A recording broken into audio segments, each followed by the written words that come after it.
Bonjour à tous, bienvenue dans la vidéo de présentation du cours du chapitre 15 sur les lentilles minces convergentes.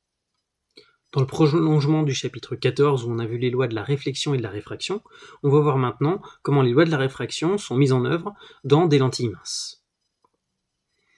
Voilà à quoi ressemble une lentille convergente. D'accord, on va reparler de sa forme juste après. Vous pouvez trouver ces lentilles en fait dans les appareils d'optique, comme par exemple sur l'appareil photo qui est sur la page d'introduction, et puis typiquement des verres de lunettes, ce sont aussi des lentilles. Voyons maintenant les compétences que vous allez devoir acquérir dans ce chapitre.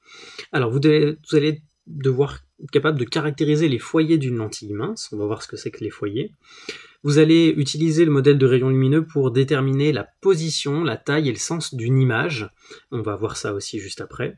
Ensuite, vous devrez être capable de définir et déterminer géométriquement ce qu'on appelle le grandissement d'un système optique. Et toutes ces connaissances qu'on va acquérir vont nous permettre de modéliser et d'expliquer le fonctionnement de l'œil et de produire et de caractériser une image réelle. Typiquement, si on utilise un projecteur, on peut projeter une image sur un écran. Ça sera l'occasion de d'utiliser le théorème de Thalès et donc de mettre en œuvre des capacités, des compétences mathématiques que vous avez acquises au collège. Commençons maintenant par le grand 1 de ce cours, page 263, où on présente donc les lentilles minces convergentes. Et j'aimerais commencer par vous présenter la forme de ces lentilles. On va se focaliser uniquement sur les lentilles convergentes en seconde. Les formes des lentilles convergentes, quand on les regarde par la tranche, ce sont des formes de ce type-là, d'accord ? Elles sont convexes ou plan convexe. Cette dernière forme, on a un côté concave et un côté convexe, mais les bords étant plus fins que le centre, ça reste une lentille convergente. Alors pourquoi parle-t-on de lentille convergente pour ce genre de forme ? Eh bien tout simplement parce que si on regarde les rayons composant un faisceau de rayons lumineux, le rayon qui passe par le centre de la lentille ici, eh bien, ne va pas être dévié. Mais un rayon qui arriverait un petit peu plus haut ici, eh bien, si on zoome, vous voyez, sur ce zoom, on voit donc le rayon incident qui arrive sur la face d'entrée de la lentille, au point d'incidence I. On peut ensuite tracer la normale,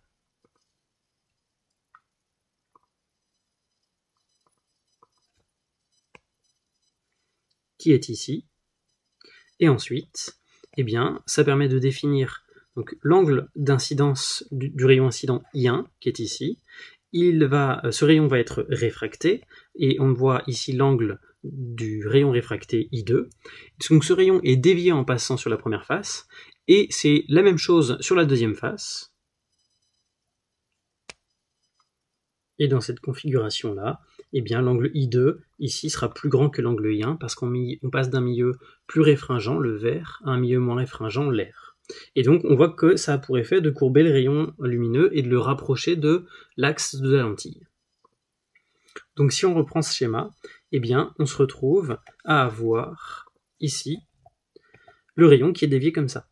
Et ça sera la même chose de l'autre côté. Le rayon qui arriverait en symétrique de l'autre côté par rapport à l'axe qu'on appellera l'axe optique de la lentille, eh bien, il va être dévié et revenir comme ça. Et c'est le cas en fait pour n'importe quel rayon, tous les rayons qui arrivent parallèles comme ça, eh bien, si on a bien taillé la forme de la lentille, ils vont tous converger en un seul point. Alors ce point, c'est ce qu'on appellera le foyer image de la lentille convergente, on va le redéfinir juste après. Et donc c'est pour ça qu'on a cet effet convergent. Pour une lentille divergente, la forme étant différente, eh bien on aura un effet divergent sur les rayons. Et ça, ce n'est pas notre programme. Dans la suite du cours, on fera beaucoup de schémas pour représenter nos lentilles. Alors on ne dessinera pas la forme réelle des lentilles, on va utiliser ce symbole qui est une schématisation d'une lentille convergente. Alors ça reprend en fait la forme des bords et on trace un trait au milieu. Donc on dessine une double flèche comme ceci. On retrouve au centre ce qu'on appelle le centre optique de la lentille. Ça sera le point O, ça sera un des points caractéristiques de la lentille, qui est ici. Et l'axe qui passe par le centre de la lentille se nommera delta, et c'est l'axe optique de la lentille. C'est comme cela que l'on schématisera une lentille convergente par la suite. Maintenant, passons au petit a, aux caractéristiques d'une lentille mince convergente. Il y a des points caractéristiques associés à une lentille convergente, qui sont les foyers images et les foyers objets. Pour ça, je vous invite à aller voir les vidéos d'expérience que je mettrai dans la description de la vidéo. Alors, si on fait rentrer des rayons parallèles dans la lentille convergente, on voit qu'elles convergent tous en un seul point ici, le point F'. Ça s'appelle le foyer image de la lentille. C'est un point immatériel qui est derrière la lentille et les rayons convergent en ce point-là. Il y a aussi le foyer objet qui est en fait le symétrique, donc il se note F, qui est le symétrique de F' par rapport à O. Et puis enfin, il y a bien sûr le point O qu'on a vu tout à l'heure qui est le centre de la lentille. Voilà les trois points caractéristiques O, hop, ça arrive, O, F et F' que l'on trouve ici. Donc retenez ces trois points particuliers, le centre optique O, le foyer image F' et le foyer objet F, qui sont tous les trois sur l'axe optique de la lentille mince convergente. F et F' sont symétriques l'un de l'autre, et la distance entre O et F', eh bien, ça définit ce qu'on appelle la distance focale, notée petit f', de la lentille convergente. L'autre chose que vous devez retenir, ce sont les règles de tracé des rayons qui passent par ces points caractéristiques. Tout d'abord, par définition même du point F', tout rayon incident qui arrive parallèle à l'axe optique va ressortir, émerger de la lentille en passant par le foyer image F'. Tous ces rayons-là, qui arrivent parallèlement à l'axe optique, ressortent en passant par F'.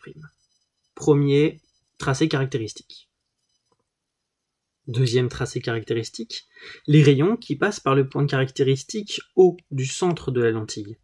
Tout rayon incident passant par le centre optique O n'est pas dévié en traversant. Ces rayons-là ne sont pas déviés quand ils passent par le centre de la lentille.